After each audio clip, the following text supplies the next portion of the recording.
Grammar के portion में क्या क्या आएगा बोर्ड एग्जाम में वो हम आपको सिखाते हैं। आइए एक एक सेंटेंसों को देखते हैं कि किस प्रकार से हम चेंज करते हैं। तो सबसे पहला तो अनसीन से आएंगे तीन सेंटेंस के बाद अनसीन के बाद जब शुरू होगा आपका ग्रामर का पोर्शन तो उसमें एक सेंटेंस आएगा रीऑर्डरिंग करने के लिए। उसके नीचे 4 विकल्प दिए होंगे, उसमें से एक विकल्प जो सही होगा वो आपको टिक मारना होगा। तो ये पहला सेंटेंस लिखा है कि in evening play football be the. तो इस सेंटेंस को रीऑर्डरिंग करने के लिए क्रम में लिखने के लिए सबसे पहले हम कर्ता को ढूंढेंगे। तो कर्ता हमारा हो जाएगा बी, ठीक है।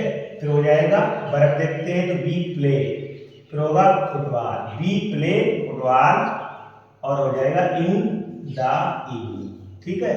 तो क्या हो जाएगा we play football in the evening. यहां पर लिख देते हैं कि we play football in the evening, इस तरीके से इवनिंग। अगला सेंटेंस है वॉक, ये भी रीऑर्डरिंग करने के लिए है। Walk good for health morning. तो walk good for health morning में सबसे पहले हम सब्जेक्ट देखेंगे तो इसमें हो जाएगा मॉर्निंग और वॉक, मॉर्निंग वॉक, ठीक है, मॉर्निंग वॉक। और फिर इसमें होगा is good for health, morning walk is good for health. तो यहाँ पर दूसरा सेंटेंस लिख देते हैं morning walk is good for health, ठीक है। अगला सेंटेंस देखते हैं Ram went to a shop.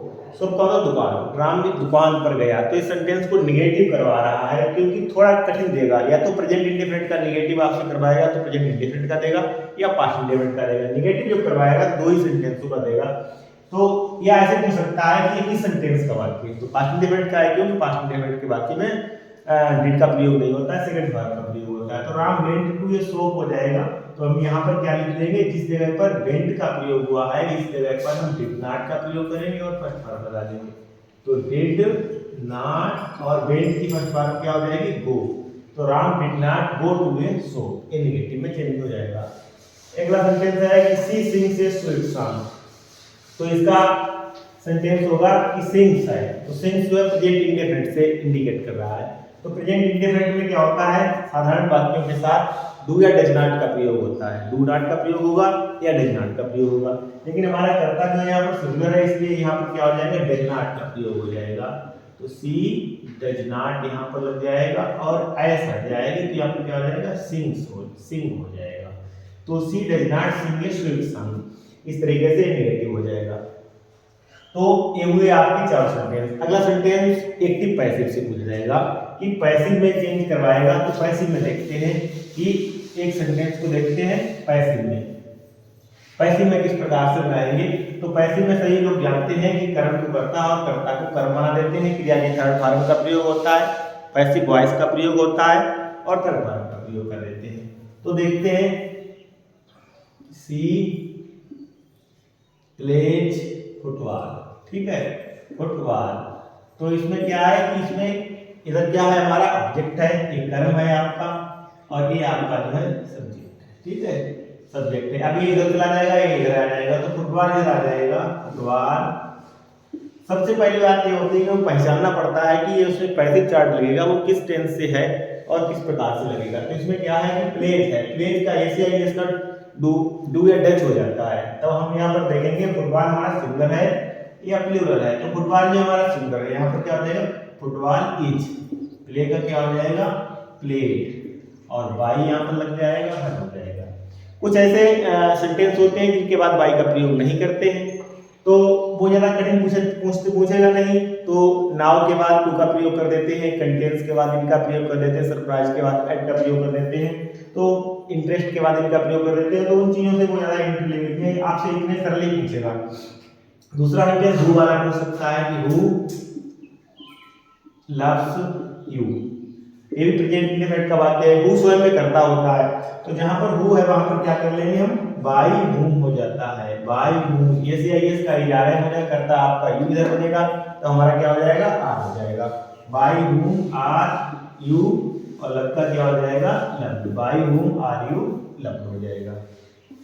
इस तरीके से सेंटेंस दूसरा है what made you happy, made you happy, ठीक है, व्हाट मेड यू हैप्पी।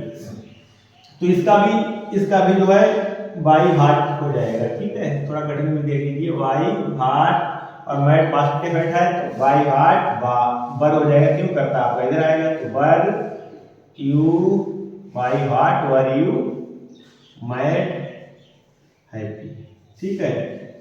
तो इस तरीके से पैसिव के सेंटेंस पूछेगा आपसे।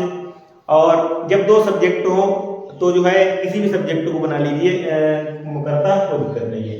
इस अगला सेंटेंस पूछेगा आपसे डायरेक्ट इनडायरेक्ट का। तो डायरेक्ट इनडायरेक्ट में देखते हैं, कोई एक दो सेंटेंस देख लेते हैं। सी सेट टू वाला आएगा, ठीक है, बोर्ड एग्जाम में सेट टू वाला आएगा, या आपसे इंट्रोवर्टेड का पूछेगा। दो ही हाई स्कूल लेवल के लेक्चर पूछता है, वरना आपको कोर्स में तो 5 है, लेकिन दो पूछेगा।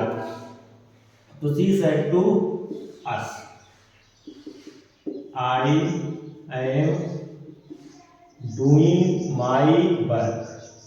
जिसने पर्सन चार्ट और टेंस चेंज इसमें करना सीख लिया, उसने पूरा खेल समझ लिया इसमें। तो सी सेट टू का क्या हो जाएगा, टोल्ड हो जाएगा, क्योंकि सेट टू का टोल्ड हो जाता है, सेट टू का टेल्स हो जाता है। तो यहाँ पर क्या हो जाएगा, सी टोल्ड अस। कामा की जगह पर हम क्या लगा देंगे, दैट का प्रयोग करते हैं साधारण वाक्यों में। और साधारण वाक्यों की पहचान होती है जब यहाँ से आपकी रिपोर्टेड स्पीच जो सब्जेक्ट से शुरू हो। सो सी टोल्ड अस, कामा के स्थान पर दैट, आई फर्स्ट पर्सन है, सी से चेंज हो जाएगा, तो यहाँ पर प्रोनाउन खुद चला आएगा सी, और टेंस से चेंज होगा तो इधर आएगा। डायरेक्ट इनडायरेक्ट में जो टेंस चेंज होता है तो प्रेजेंट कंटीन्यूअस का वाक्य तो पास्ट कंटीन्यूअस चला जाएगा। यहाँ पर क्या हो जाएगा, was, she was doing. My first person है और फिर सी से चेंज होगा और पोसेसिव केस का लगेगा, तो यहाँ पर हो जाएगा हर वर्क। एक सेंटेंस आपसे सुबह पूछेगा, कल पूछेगा कि वन वर्ड सब्स्टिट्यूशन के तौर पर पूछेगा कि ऐसा बच्चा, a child whose parents had died, ऐसा बच्चा जिसके माँ बाप मर गए हो तो उसे क्या कहा जाएगा, तो उसे जो क्या कहते हैं, ऑर्फन कहते हैं, ठीक है।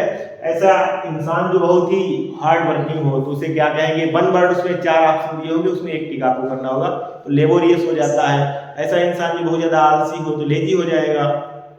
ऐसा इंसान जो बहुत सक्रिय रहता हो तो एक्टिव हो जाएगा। तो इस तरीके से, या ऐसा इंसान जो नई नई चीज़ों को सीखने के लिए उत्सुक रहता है तो ऐसा क्यूरियस हो जाएगा। तो ये वन वर्ड में एक ऐसा भी सेंटेंस पूछेगा, प्रीपोजिशन भरवा लेगा आपसे, और फिर उसके बाद पूछेगा लेंचो वाला पार्ट आएगा। तो लेंचो वाले पार्ट में सभी को पता है कि लेंचो वाला पार्ट जो है उसमें क्या पूछेगा कि उसने कितने पैसे रिसीव किए, कितने पैसे प्राप्त किए। तो वन वर्ड में विकल्प में पूछेगा तो 70 पैसे, सभी को पता है 70 पैसे उसने प्रोसेस मिले थे और उसने 100 मांगे थे, ठीक है। किसने उसकी मदद की, तो लेंचो ने मदद की, पोस्ट मास्टर ने मदद की। किसने भगवान के लिए पत्र लिखा, तो लेंचो ने भगवान के लिए पत्र लिखा। ऐसी छोटी छोटी बातें आप याद करके जाएं। अगला पूछेगा, एक आपसे सेंटेंस लिखा होगा, हाँ यही देख लेते हैं, पंचुएशन के तौर पर आपसे पूछेगा, ठीक है। तो उसमें पंचुएशन के तौर पर अच्छा डायरेक्ट इनडायरेक्ट का सेंटेंस पूछ लेता है। उसमें क्या करवाएगा, इस तरीके से कामा में आप थोड़े अच्छे लगा देते हैं, इस तरीके से लगेंगे और इस तरीके से यहाँ पर लगेंगे कामा, ठीक है। और यहाँ पर जो है नीचे के लिए इस तरीके से लगेंगे। और यहाँ पर पहला अक्षर बड़ा बनेगा, याद करके जाएं। अगर यहाँ पर कोई भी कहीं पर भी कोई नाम आ जाता है, जैसे राम आ गया, यहाँ पर मोहन आ गया, या ताजमहल आ गया, तो उसके लिए कैपिटल लेटर का प्रयोग करेंगे।